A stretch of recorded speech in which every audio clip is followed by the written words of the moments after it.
Halo, bismillahirrahmanirrahim. Assalamualaikum warahmatullahi wabarakatuh. Ketemu lagi teman-teman. Sudah lama tidak ketemu ya. Artinya tidak upload video. Nah, di video kali ini saya ingin cerita sedikit mengenai pengalaman saya yang dua minggu lalu.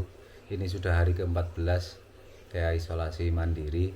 Jadi saya akan tunjukkan dari awal saya kena virus corona ini sampai sekarang, dan nanti akan saya ceritakan pengalamannya seperti apa saja. Ini untuk awal-awalnya seperti ini. Ternyata hasil PCR-nya kemarin positif ya, dengan nilai CT sangat rendah sekali, sekitar 12 dan 11. Dan hari ini isolasi mandiri kedua ya, isoman kedua. Sebenarnya dihitung dari kemarin ini persediaannya. Nah, alat cek saturasi oksigen, kemudian suhu, kemudian cek gula rutin, sama tensi, dan air 1 galon. Isolasi mandiri, isolasi malam kedua ya, malam ketiga kalau dihitung-hitung dari kemarin. Nah, ini makan malam tapi kayaknya enggak habis, dipaksa. Dan ini rasanya hambar, enggak ada rasanya, cuma dipaksa. Enggak enak iya, karena saya dulu udah biasa makan makanan enggak enak, jadi masuk aja ya. Jam 12 lewat setengah 1 lah ya, terbangun malam ini karena badan ya meriang lagi nampaknya. Dan ini jendela pun terbuka.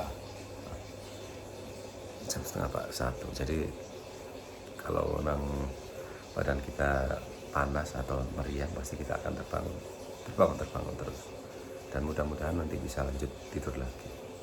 Halo, pagi ini masuk hari keempat berarti, dengan gejala sudah cukup jauh mendingan. Dan hanya ada ini aja, mau batuk aja, batuknya cuma agak ke dalam. Kalau awal-awal itu batuknya di tenggorokan, ini batuknya agak ke dalam di dada. Nah, tiap pagi yang pertama saya makan ini bawang putih biasa, tapi saya udah steam seperti yang saya sudah pernah sampaikan di channel YouTube saya. Nanti coba akan saya tunjukkan ya cara makannya dan di dalamnya kayak gimana, seperti ini. Jadi selama isolasi saya selalu makan ini. Bismillahirrahmanirrahim. Dan ini rasanya manis. Nah, karena indera penciumannya ini sudah agak error, makanya manisnya agak hilang, jadi kepahit seperti itu. Dan ini harus habis. Mungkin habisnya enggak sekali makan pagi ini, tapi bisa sampai nanti siang. Hari ini separuh, pagi ini separuh, nanti siang separuh. Saturasi oksigen cukup bagus, tapi detak jantungnya memang tinggi. Pagi ini hari keempat. Suhu tubuh 34,6, ini di telinga ya. Soalnya kemarin waktu ngukur itu di kening sama di telinga itu lain. Di telinga lebih tinggi ya. Ini pagi ini di telinga itu 34,6. Kita akan cek gula juga pagi ini. Nah, ini ya, mana? Tidak kelihatan. Nah, itu. Bismillah.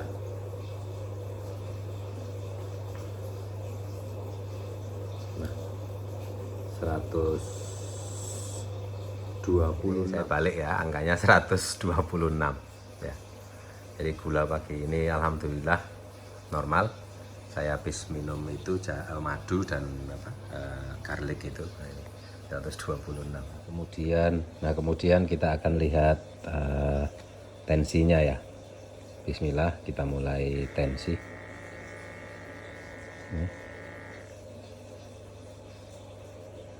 Duh, kok error? Oh.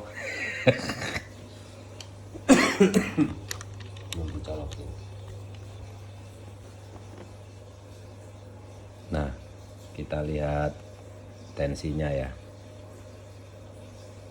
atau tekanan darahnya.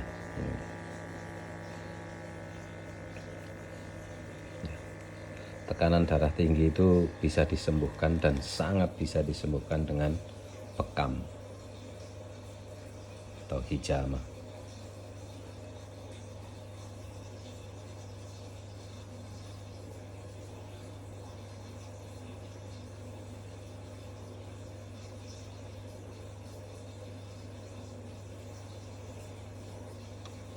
Nah, 108/87 dan detak jantung 109.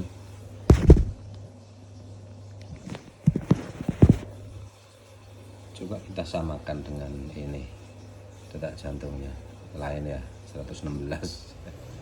Habis semua kegiatan pagi ini tadi, mungkin ini siklusnya kali ya, demam lagi, panas lagi 38 derajat, dan hidung sekarang mampet. Ya, siklusnya mungkin ya, kita terus berikhtiar. Hari keempat, tadi malam tidak bisa tidur karena panas sekali, dan alhamdulillah pagi ini sudah agak mendingan, tapi biasanya setelah beberapa jam nanti panas lagi. Nah, ini saturasi udara 95, kemudian suhu pagi ini 37,3. Ini menggigil ya, dingin.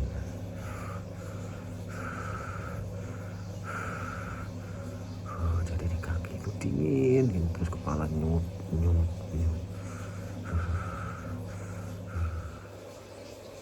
Jam 12 terbangun, badan berkeringat semua, baju sampai basah, ini harus diganti baju ini. Dan terasa sesak sedikit ya, tapi kalau dibuat duduk gini enggak. Jadi kalau dibuat tidur itu ada sesak sedikit, dan saturasi oksigen tinggal 90. Tapi kalau duduk gini kembali normal lagi, ya 98 bahkan 100. Hari ke-7, hari ke-6. Hari ke-6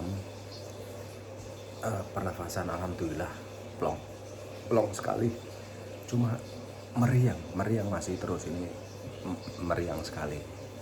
Ya, pernafasan udah bagus, kemudian sakit kepala udah enggak, cuma meriang dan sendi-sendi kayaknya ada yang agak sakit. Oke, nanti kita akan latihan, saya tunjukkan latihannya nanti. Nah, kemudian yang paling penting yaitu ini teman-teman ya, saya selalu lakukan ini HK atau hentak kaki. Nah, ini terapi pas pengobatan akhir zaman Al-Kasau yang diajarkan oleh Ustadz Haris Mujahid rahimakumullah ya. Jadi struktur tulang yang bergeser atau tidak pada jalurnya itu dikembalikan dengan cara HK. Ada banyak gerakan, cuma gerakan yang lain itu harus dibantu orang lain. Nah, karena kita sedang isolasi, makanya yang paling bagus adalah hentak kaki ya, hentak kaki. Dan ini teman-teman tidak boleh ditiru ya, karena tidak boleh ditirunya ini saya selalu menggunakan kaki kanan dulu, karena di diagnosa itu saya kendor kanan. Nah, jadi kalau teman-teman mau HK harus didiagnosa dulu. Yang bisa mendiagnosa adalah pastrooper, dan saya adalah salah satu pastrooper di PAZ atau pengobatan akhir zaman itu. Nah, jadi terus sebelum berjemur, nah nanti jam 9 sampai jam 10 kan saya berjemur. Nah, sebelum berjemur saya biasa melakukan hentak kaki ini. Nah, setelah HK kita berjemur di sini. Ini masih kurang panas ya, cuma nanti mungkin jam-jam setengah 9. Tapi saya biasa mulai jam 8 sampai jam setengah 10 ya, atau ya sampai jam 10 itu di sini. Nah, ini udah agak terik. Seperti ini. Tapi nanti kalau sudah jam 9 ini baju saya lepas. Nah, ya kita berjemur di sini. Oke.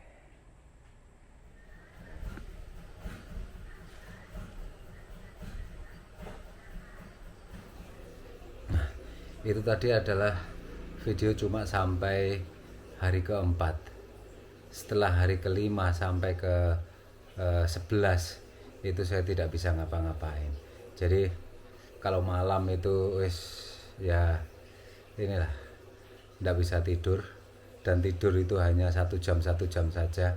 Jadi misalnya saya tidur jam 8 ya, saya terbangun itu jam 10, kemudian jam 11 terbangun lagi, jam 12 terbangun lagi. Tapi setelah terbangun itu saya berusaha tidur lagi dan terbangun lagi, seperti itu sampai ketemu subuh, sampai ketemu pagi lagi. Dan siangnya meriang halusinasi. Jadi yang paling parah itu malam ya. Jadi kalau malam itu halusinasinya itu sampai keterlaluan. Jadi seperti di perut itu kayak ada meja, ada kursi, ada pipa segala macam, lalu ada kayak main puzzle yang tidak selesai-selesai. Dan buat miring ke kanan itu sesak, buat miring ke kiri sesak, lalu hanya bisa baring saja. Ya seperti itu sampai hari ke 11, sampai hari ke-11. Nah, dari mulai hari kelima sampai hari 11 itu tadi semua makanan. Jadi teman-teman kan ada mungkin pernah dengar, ada teman-teman yang cerita bahwa kalau ini hilang penciuman. Saya memang hilang penciuman, tapi tidak 100%. Justru malah ini dibiaskan. Jadi rasa dan penciuman itu dibiaskan. Misalnya kayak yang rasanya asam itu jadi asin.